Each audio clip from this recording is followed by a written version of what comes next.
Magandang araw mga kaibigan. Bigyan natin ng reaction, opinion itong post ni ArcLight News. Sabi lang niya, what happened? Ipinost niya dito ang statement anak ni Kiko Pangilinan at Sharon Cuneta just after nanalo si BBM nung election 2022.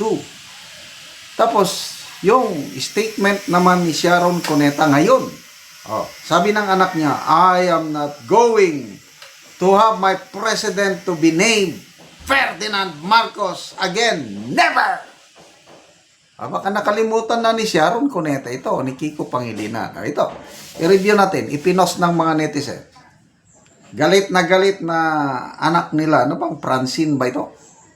Yan o. Going to have my president be named Ferdinand Marcos again, ever.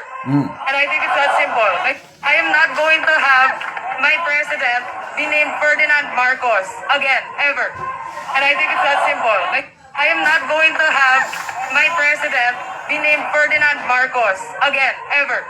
And I think it's that simple. Like, I am not going to have my president be named Ferdinand Marcos again, ever. Mga Cuneta, Kiko, Xiaowei, nakalimutan nyo na ba yung statement ng anak nyo? Ano ba itong Senator Pangilinan nung pinalibing na ni Pangulong Duterte ang bangkay ng Marcos Sr. sa libingan ng mga bayani? Galit na galit. Kiko Pangilinan, huhukayin natin yan, hindi tayo papayag na kung ano-ano. Sila yung original na huhukayin ang bangkay, dadalhin kung saan. Galit na galit itong mga Pangilinan sa mga Marcoses. Ngayon, ay nako, ito, yung pagtitipon kagabi ata. Nagsalita si Sharon Cuneta, sabi niya, basta, Mr. President, you have my support. May God be with you every single day. Wow, palakpakan nyo naman si Miss Sharon Cuneta. Okay na lang sana. Ito, hindi na sana maungkat. Bakit naungkat? Sinabi pa naman niya na nagkamali ka, Mr. President, pagpili sa inyong Vice President. Yung nakaka-high blood. I don't care na anong status ng mga Cuneta, Pangilinan ngayon. Huwag nyo lang kahit pabiro na nagkamali. Ang aming VP Sara, it's a wrong choice na mag-Vice President. Mahiya naman kayo. Diyan umaangal ngayon ang mga DDS. Kaya lumalabas itong mga ganitong mga statements nyo noon. Anong tawag dyan? Kain-suka. Galing! Anyway, yan naman siguro ang trademark ng mga kakamping Dilawan. Ngayon, alam nilang napakalakas si VP Sara. Anong sinasabi ng ibang Dilawan? Baka pwedeng makipag-alyansa sila, unite forces with Marcoses. Ano ba? Diba ang original na magkaaway politika? Mga Dilawan at mga Marcoses. Ang Duterte, wala naman yan. Simpleng mga dabawin nyo lang mga Duterte noon. For how many years? Malapit na ang anniversary ng EDSA, People Power. February 25 ba yung sinicelebrate? 40 years na.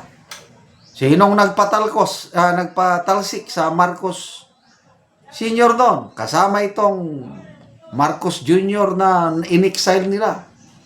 Mga Dilawan na later on naging kakamping. Mga kakampi ni Pangilinan. Sila nagpatalsik. And for so many years, 36 years, binilify nila talagang inalipos ang mga Marcoses. Sinong tumulong sa mga Marcos para makabalik sa pwesto? Mga Duterte. O ngayon, na nakapwesto na ang Marcos, walang utang na loob except kay Manang Aimee. Kung ano-ano nang ginawa sa mga Duterte. Pena-kidnap ang ating Tatay Digong at ngayon, ginigipit ang ating BP Inday Sara. Tapos sabihin pang nagkamali ang choice. Hoy, Madam Cuneta, bituing walang ningning. Alam mo naman siguro ang kwento, ang totoong nangyari. Na itong mga Marcos ang lumapit sa mga Duterte. Hindi siya. Itanim nyo ito sa inyong mga kokote. Hindi magpre-presidente yung Marcos Jr. ninyo kung hindi dahil sa mga Duterte. Ay kami, mga Ilocano kami, dito sa Mindanao, buong angkan namin, Duterte kami. Nang dahil sa alyansa, nagmakaawa ang Marcos sa mga Duterte, nang dahil sa pagbibigay ng isang Mayor Inday Sara na pwede na sana siyang magpresidente kung gusto niya noong 2022, kailang pinagbigyan niya ang isang Marcos Jr. na magpresidente. Yun po ang totoo, Madam Siawi. Bituing walang ningning. Kaya wag mong sabihin na nagkamali ang inyong Pangulo kapag pili ng vice presidente niya dahil hindi siya ang pumili kay BP Sara. Si Mayor Sara ang pumili na magpresidente ang inyong presidente ngayon. Ay, oh, basa na lang tayo sa mga comments. Oh, reaksyon ng mga tao. 8,000 people nag-react. 7,800 ang tumatawa. 157 lang ang nag-like kay Sharon Cuneta. Comments. Mike Joaquin, Kain Suka, why not?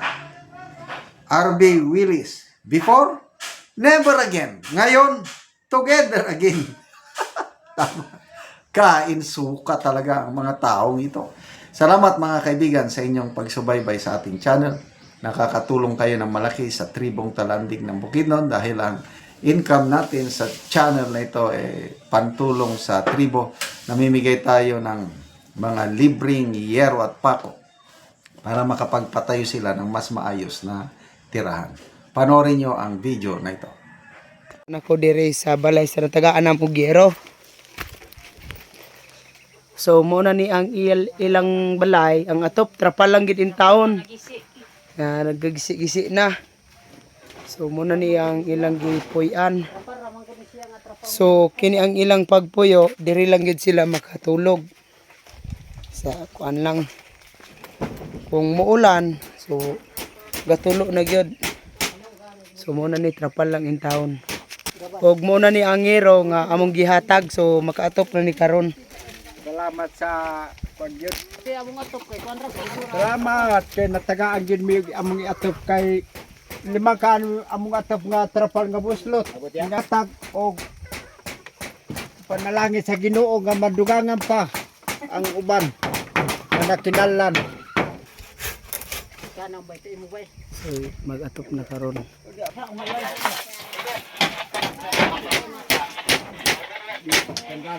Inaot unta nga panalangin o kondyot.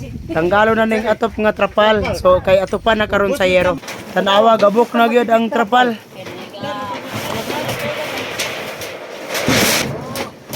Sakto ra gyud sa skul lagi si Aslo.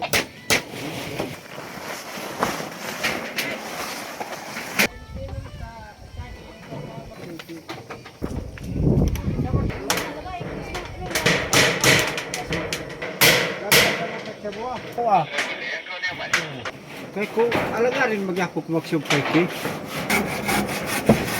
Og karon nakaatop na gyud, so na ilisa na gyud tong dautan nga trapal nga buslot na. Salamat sa Ginoo gyud nga napulihan ang akong atop nga trapal nga napulihan na gid option. Salamat sa nagtabang. So ginala sa Ginoo.